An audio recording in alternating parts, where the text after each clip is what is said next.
So, people, today we will talk about a special protective law, but which is only for women under the IPC, Indian Penal Code.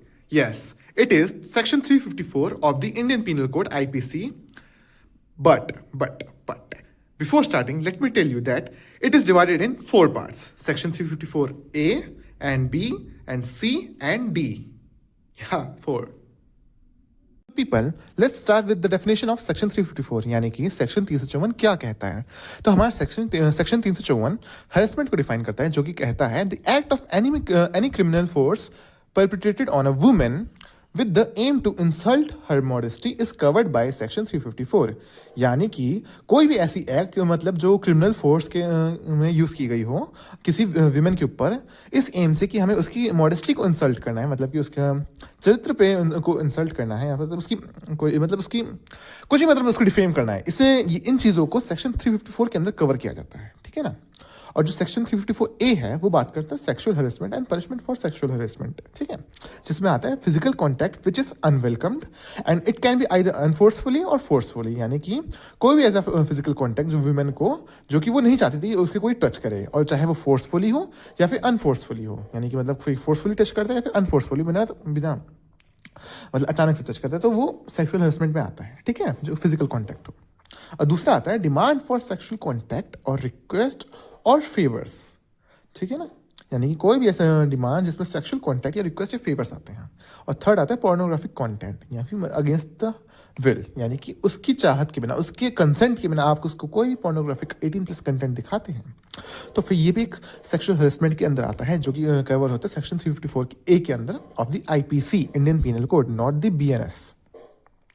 और fourth आता है sexually coloured remarks, यानी कि आप उस पर कोई भी उसके चरित्र पे या फिर कुछ भी उसका बॉडी पे कोई कमेंट करते हैं, तो वो भी एक सेक्शन 354A के अंदर कवर होता है।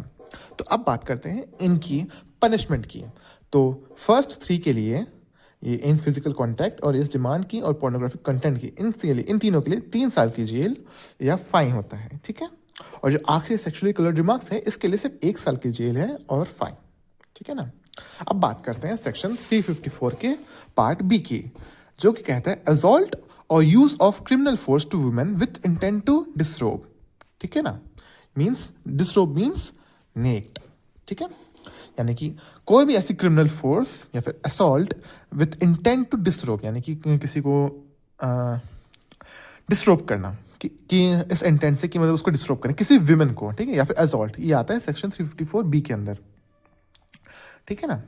अब इसकी पनिशमेंट की बात करते हैं। अब इसकी पनिशमेंट है imprisonment not less than 3 years and can be extend up to 7 years, यानी कि 3 साल से कम किसको जेल की सजा नहीं होगी जो करवा रहा है, जिसने किया है या फिर, और वो एक्सटेंड हो सकती है 7 साल तक डिपेंडिंग अपॉन द सर्कमस्टेंसेस, यानी कि मतलब जो हालातों को देख के उसकी अगर हालत बदतर सी बहुत मतलब उसने बहुत ही गलत किया था तो फिर उसकी सजा 7 साल तक भी बढ़ सकती है।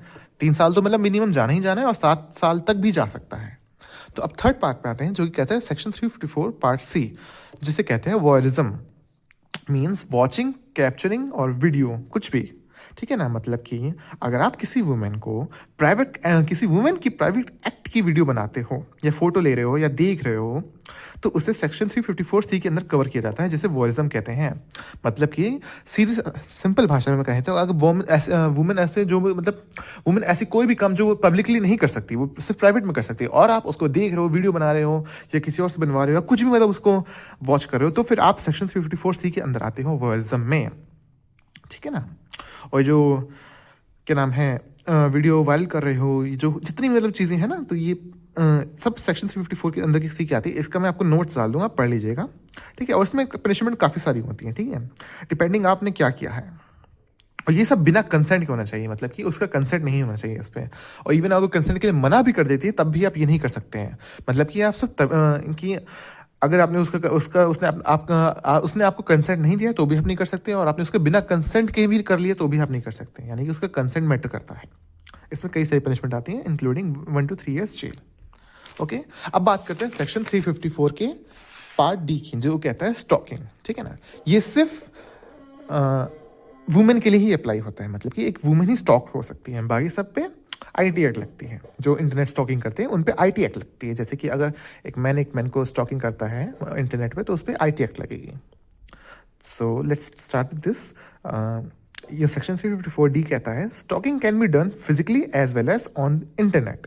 अगर आप उसे रास्ते में फॉलो कर रहे हो, यानी किसी वीमेन को विदाउट हर कंसेंट, अगर आप उसकी ईमेल्स पढ़ रहे हो या मैसेज जो वो नहीं चाहती कि आप पढ़ो विदाउट हर कंसेंट, मतलब आप पढ़ रहे हो, तो ये सब स्टॉकिंग में ही आता है। अगर आप उसकी इंटरनेट एक्टिविटी में नज़र रख रहे हो विदाउट हर कंसेंट, यानी कि अगर आप उसके, मैं इन सबको तीनों को एक सिंपल भाषा में बताऊँ तो, यदि आप उसके ईमेल्स पढ़ते हो, जीमेल्स पढ़ते हो, फिर कुछ भी मैसेजेस टेक्स्ट पढ़ते हो विदाउट हर कंसेंट, तो ये भी स्टॉकिंग में आता है। अगर आप उसे फॉलो कर रहे हो विदाउट हर कंसेंट, हाँ, तो ये भी स्टॉकिंग में ही आता है। हाँ, या फिर आप उसकी इंटरनेट एक्टिविटी पे नज़र रख रहे हो बिना उसके कंसेंट के, तो ये भी स्टॉकिंग में ही आता है। अब इसकी पनिशमेंट क्या होती है, देखिए, अगर पहली बार स्टॉक किया है तो अप टू 3 years तक की यानी कि 3 साल तक की आपको जेल होगी, अगर आपको आपने पहली बार किया है। और अगर रिपीटेड ऑफेंस है कि एक्ट रिपीट हो चुकी है, तो आपको 5 साल तक की जेल हो सकती है। अब बात करते हैं स्टॉकिंग के एक्सेप्शंस की, मतलब किन केसेस में ये एक्सेप्शन आप पे, मतलब आपको मान्य होगा कि आपने हाँ नहीं किया स्टॉकिंग। तो पहला आता है प्रिवेंट और डिटेक्ट क्राइम, मतलब कि अगर कोई किसी को मतलब क्राइम से बचाना है, कि मतलब कोई किसी फीमेल ऑफिसर को लगता है कि लड़की डाउट उसमें है कि क्राइम कर सकती है, तो फिर उसको वो स्टॉक कर सकती है, ठीक है, उसमें फिर वो एक्सेप्शन में आ जाएगी। या फिर अंडर द लॉ बोला गया हो कि मतलब एक लॉ में बोला गया है कि आपकी ये अथॉरिटी है या फिर ऑफिसर है, ये स्टॉक कर सकता है, तो वो हो सकती है। मतलब जैसे कि कुछ लोग होते हैं ना, कोई ऑफिसर्स होते हैं कि जो उनकी किसी जैसे मान लो कोई टेररिस्ट है, उसकी एक्टिविटी में नज़र रखी जा रही है, तो वो टेररिस्ट ना स्टॉकिंग का केस नहीं लगा सकता है। तो अब बात करते हैं थर्ड, रीजनेबल जस्टिफिकेशन, मतलब कि एक जेन्यून वजह होनी चाहिए कि मैंने इसका स्टॉक क्यों किया है। मतलब कि अगर कोई लड़की रास्ते में जा रही है और आप इसको स्टॉक कर रहे हो, आप उसके पीछे पीछे जा रहे हो, हाँ, और आपको पुलिस पकड़ लेते, तो आप उसको क्या बयान दोगे कि मैं बस ऐसे चल रहा था? नहीं।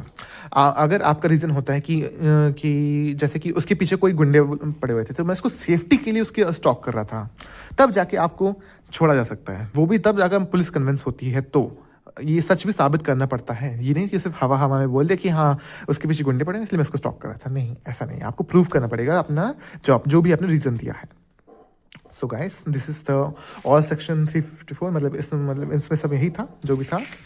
बाकी sexual harassment of women at work place side ये आती है, पॉश होती है, ये सब किसी और वीडियो में पढ़ेंगे। Okay guys, thank you.